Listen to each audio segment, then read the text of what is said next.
pulled out, took the whole operation to China, so we lost Caterpillar manufacturing. Well, I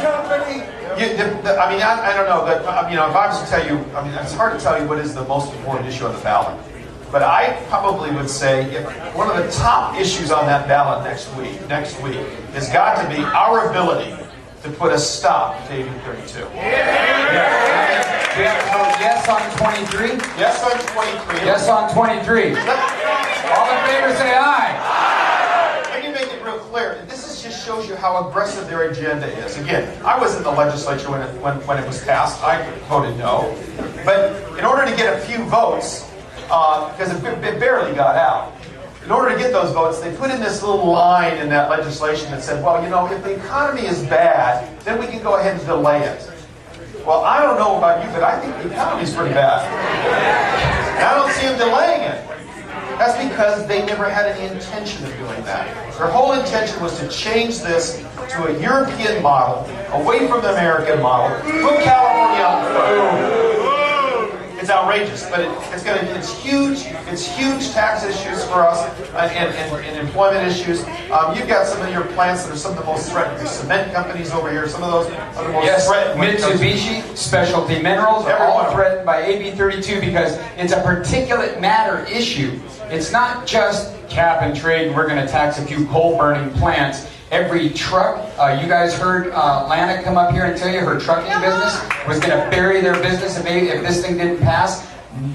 We want to vote yes on 23 to kill AB 32. All in favor say aye. And I just got to tell you, the advertisement is so deceptive about it. When you get somebody like, when you get the American Lung Association, they're saying, this is about pollution. This is about saving the children. Let's make it really clear. CO2 is not a pollutant. It's what it is that is a natural part of what we are. And to somehow mask it and make this fear that somehow if we somehow roll back AB 32 that we're going to come back to brown clouds surrounding ourselves and with pollution is just outrageous. It's not what it's all about. It's about AB 32 is about changing the way the economy works, and about another way to tax people, and about another way in order to kind of set forward a new agenda. And it's outrageous. It's about hiring bureaucrats that are going to be in every part of your life. We must stop it next week. Got a question for you. Is there anything that Barbara Boxer could have been doing for us? You're a senator in California. Now, a federal senator in D.C., could she be putting a stop to the whole problem with the farmers and AB 32? Absolutely. Clearly, is she part of the problem? Clearly, two senators or a senator could have opened up and stopped that and gotten that taken care of. They just chose not to. The problem is that they believe in it. They truly do believe that the protection of that little fish is more important than the jobs that are there. We're feeding us. Ladies and gentlemen, if there is a major emergency, California cannot feed itself. It's bringing its food from overseas. Do you understand that? This is a national security issue to keep California producing food. And again, I met a couple weeks ago with a lumber logging company up in Northern California. Of course, there's hardly any logging companies left in California. But you know what? We've made timber so hard in the state of California. We've created so many hurdles, so many taxes, that right now our timber, we have more timber that comes across the ocean that we do that is made that is cut in California. Because we've created that many hurdles in order for them to be able to grow and sustain their timber industry. And again, it's job after job after job. I've got in this particular district the Board of Equalization district that I'm running in is actually about 65% of the land area of California. It starts down in unfortunately, I wish it did. Doesn't include the Victor Valley, but it kind of goes around the Victor Valley, starts over at Redlands, and runs all the way to the Oregon border.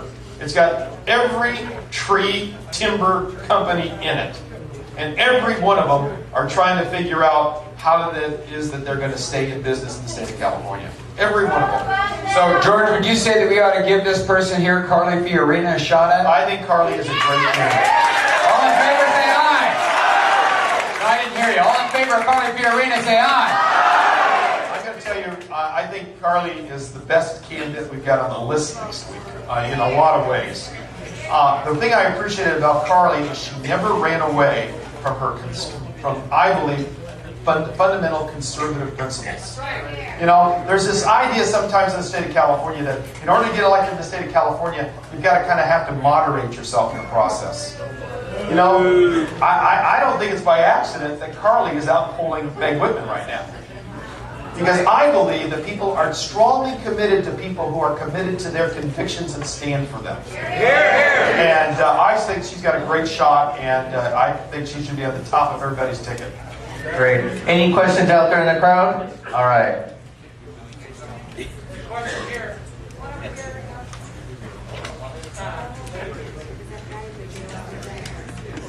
Senator, I'm a native Lancaster resident, so I want to thank you and your wife for everything you've done for Lancaster. So I do have a voter here in my DOE district. All right. And American Legion Post 311 thanks you also. Thank you. My question actually is going towards the foreclosure epidemic that we have nowadays. It's created two different instances.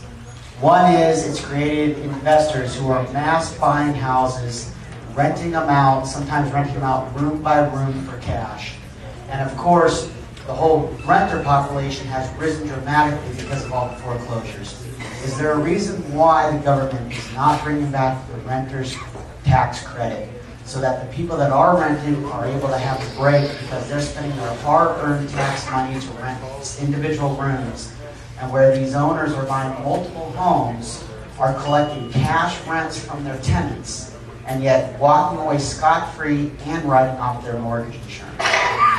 Any of the tax credit issues, I think, are, and again, we're going to look at this as we look at what Congress has not done in regards to extending some of the other tax issues and tax credits. The fact is that the reason why it is that the Congress is not moving, and this president not moving forward on tax credits, is because they want to continue to spend more and more money.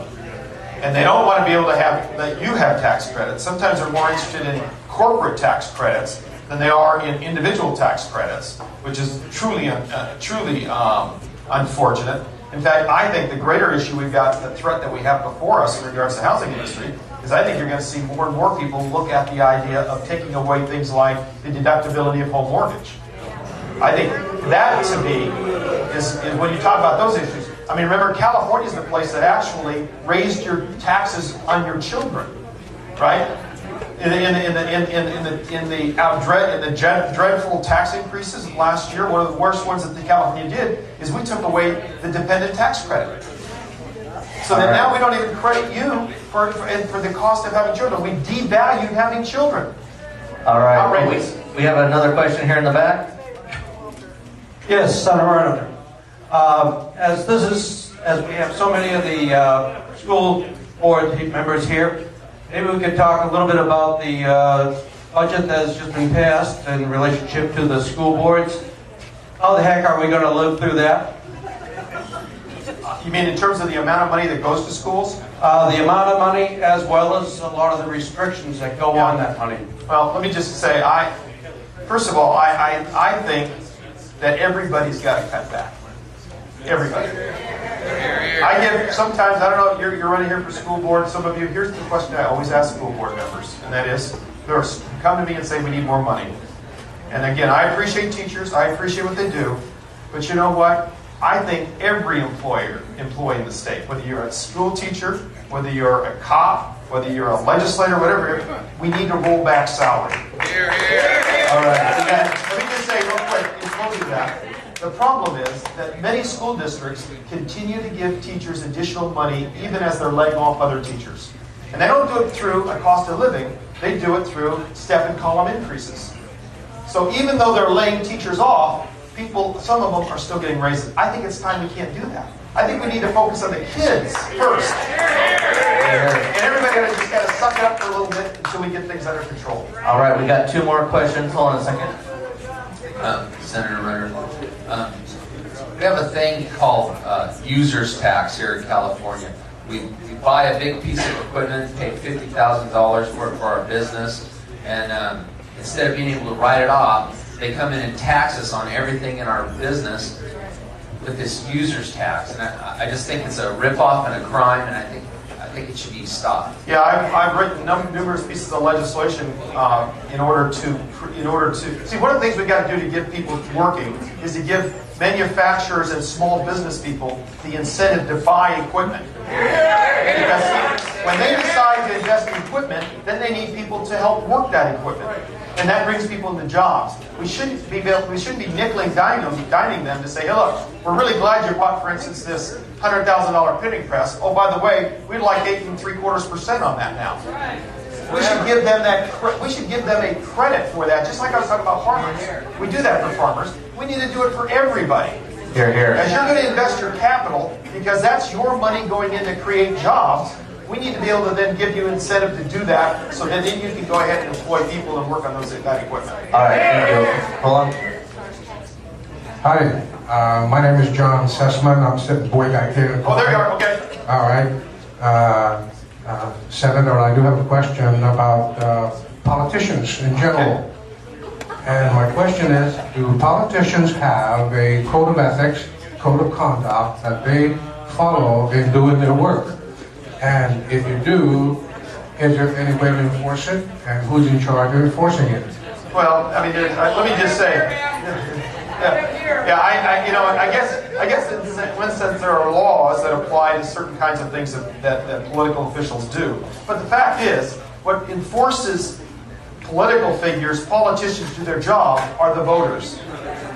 That is the key issue.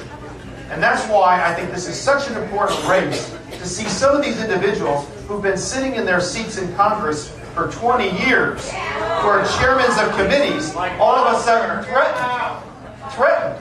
That to me is the best accountability that we create. I get nervous when we try to create bureaucratic credibility. So, all right, thank you. We have one last question back here. I know there's a lot of people that have questions, but we're on a schedule. There's a lot of guest speakers tonight, and I know you guys don't want to stay here till midnight. So last question right here. Senator Runner, the runners have been in office in Sacramento for a lot of years. You've been there, you've been living there, and you started your conversations out with the challenges that face this state while you all were up there in those positions. And my question is, help us appreciate that if we can get some right people in there, that there's a chance that we can turn this around. We need some confidence that this can happen with the right people, George. Well, I think it absolutely can. Let me just give you an example. When it came, for instance, to putting 1A on the ballot last year to raise taxes, there was only 2 of us in the state senate that voted no. Only 2. Bob Dutton, actually, is the other guy that voted no. Only 2 of us. And the good news is Bob Dutton's the new leader in the state senate for the Republicans. I think that right now, the best thing that's happening to hold people accountable are meetings like this. Listen, I've been to meetings like this in Reading. I've been to meetings like this in Folsom. I've been to meetings like this in Fresno.